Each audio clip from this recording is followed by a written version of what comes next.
ਕਹਾਣੀ ਸੁਣਨ ਵਾਲਿਆਂ ਦੀ ਖਿਦਮਤ ਵਿੱਚ ਬਾਬਰ ਜਵੇਦ ਡਾਰ ਦਾ ਸਲਾਮ। ਅੱਜ ਮੈਂ ਤੁਹਾਨੂੰ ਆਪਣੀ ਕਹਾਣੀ ਸਮਾਜੀ ਹਯਾਤੀ ਸੁਣਾ ਰਿਹਾ ਹਾਂ। ਹਰ ਪਾਸੇ ਖਿਲਰੇ ਦੁੱਖਾਂ ਨੂੰ ਵੇਖਦਿਆਂ ਉਹਦਾ ਦਿਲ ਬੁੱਝ ਜਾਂਦਾ ਸੀ। ਉਹ ਚਾਹੁੰਦਾ ਸੀ ਸਮਾਜੀ ਹਯਾਤੀ ਨੂੰ ਖੁਸ਼ੀਆਂ ਨਾਲ ਭਰਦਿਆਂ ਤੇ ਉਹਦੇ ਸੋਹਣ ਸੈਪਨ ਵਿੱਚ ਵਾਧਾ ਕਰਦਿਆਂ। ਉਹ ਸੋਚਦਾ ਸੀ ਕੱਲਾ ਬੰਦਾ ਕੀ ਕਰ ਸਕਦਾ ਹੈ,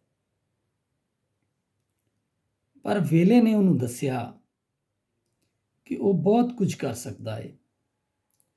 ਬਸ ਉਹ ਆਪਣੀ ਧੁਨ ਵਿੱਚ ਮਗਨ ਜੋ ਕੁਝ ਵੀ ਕਰ ਸਕਦਾ ਹੈ ਦੂਜੇ ਬੰਦਿਆਂ ਲਈ ਕਰਦਾ ਰਹੇ। ਨਿੱਕੇ ਨਿੱਕੇ ਮਸਬਤ ਕੰਮ ਹੀ ਗਲਦੇ ਸੜਦੇ ਸਮਾਜ ਵਿੱਚ ਹਰਕਤ ਪੈਦਾ ਕਰਕੇ ਸਾਰੇ ਮਾਹੌਲ ਵਿੱਚ ਖੁਸ਼ਬੂਆਂ ਖਿੰਡਾ ਦਿੰਦੇ ਨੇ। ਉਹ ਹਰ ਵੇਲੇ ਟੁਰਦਿਆਂ ਫਿਰਦਿਆਂ ਤੇ ਸਫ਼ਰ ਕਰਦਿਆਂ ਆਲ ਦੁਆਲੇ ਦੇ ਮਾਹੌਲ ਉੱਤੇ ਨਜ਼ਰ ਰੱਖਦਾ ਸੀ। ਉਹਨਾਂ ਪਲਾਂ ਦੀ ਤਲਾਸ਼ ਵਿੱਚ ਰਹਿੰਦਾ ਸੀ ਜਿਹੜੇ ਸਮਾਜੀ ਹੁਸਨ ਵਿੱਚ ਵਾਧਾ ਕਰਕੇ ਹਮੇਸ਼ ਉਹਦੀ ਨਜ਼ਰਾਂ ਸਾਹਮਣੇ ਖਲੋ ਜਾਂਦੇ ਸਨ। ਇੱਕ ਰਾਤ ਜਨਵਰੀ ਦੀ ਠੰਡ ਵਿੱਚ ਠਿਠਰੇ ਹੋਏ ਸਿਕਿਉਰਿਟੀ ਗਾਰਡਾਂ ਨੂੰ ਵੇਖ ਕੇ ਨਜ਼ਦੀਕੀ ਖੋਖੇ ਤੋਂ 2 ਕੱਪ ਚਾਹ ਲਿਆ ਕੇ ਉਹਨਾਂ ਨੂੰ ਪੇਸ਼ ਕੀਤੇ।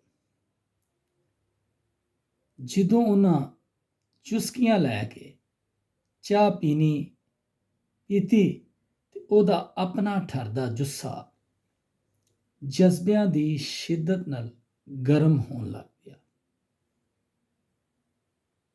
ਇਹ ਪਲ ਠਹਿਰ ਗਿਆ ਸੀ। ਉਹਨੇ ਅਜਿਹੇ ਇੱਕ ਦੂਜੇ ਪਲ ਨੂੰ ਜਨਮ ਦਿੱਤਾ ਸੀ। ਫਿਰ ਉਹ ਚਿੰਚੀ ਤੇ ਬੈਠਾ ਵੇਖ ਰਿਹਾ ਸੀ। ਚਿੰਚੀ ਡਰਾਈਵਰ ਦੇ ਹੱਥਾਂ ਵਿੱਚ ਦਸਤਾਨੇ ਨਹੀਂ ਸਨ। ਠੰਡ ਬਹੁਤ ਏ, ਦਸਤਾਨੇ ਪਾ ਲੈਣੇ ਸੀ। ਉਹਨੇ ਚਿੰਚੀ ਡਰਾਈਵਰ ਨੂੰ ਆਖਿਆ, ਭਾਜੀ ਰੋਟੀ ਖਾਈਏ ਕਿ ਦਸਤਾਨੇ ਪਾਈਏ? ਉਹਦੀ ਗੱਲ ਨੇ ਉਹਨੂੰ ਅੰਦਰੋਂ ਹਿਲਾ ਦਿੱਤਾ ਸੀ। ਇਹ ਕਿਰਾਇਆ ਹੀ ਤੇ ਇਹ ਦਸਤਾਨੇ ਵਾਲੀ ਪੈਸੇ, ਅਗਰ ਤੂੰ ਬੁਰਾ ਨਾ ਮਨਾਵੇਂ। ਚਿੰਚੀ ਤੋਂ ਉਤਰਦਿਆਂ ਉਹਨੇ ਚਿੰਚੀ ਡਰਾਈਵਰ ਨੂੰ ਆਖਿਆ, ਤੁਹਾਡੇ ਜਜ਼ਬਿਆਂ ਨੂੰ ਸਲਾਮ ਬਾਊ ਜੀ। ਇਹਨਾਂ ਜਜ਼ਬੇ ਹੀ ਮੇਰੇ ਹੱਥ ਗਰਮ ਕਰ ਦਿੱਤੇ ਨੇ। ਦਸਤਾਨਿਆਂ ਦੀ ਲੋੜ ਨਹੀਂ ਰਹੀ। ਉਹਨੇ ਖੁਸ਼ ਹੁੰਦਾ ਆਖਿਆ, ਇਹ ਮਸਬਤ ਜਜ਼ਬੇ ਸਮਾਜੀ ਹਯਾਤੀ ਦੇ ਸੋਹਣ ਸੈਪਨ ਨੂੰ ਲਹਿਰਾਂ ਵਾਂਗ ਫੈਲਾਉਂਦੇ ਜਾ ਰਹੇ ਸਨ।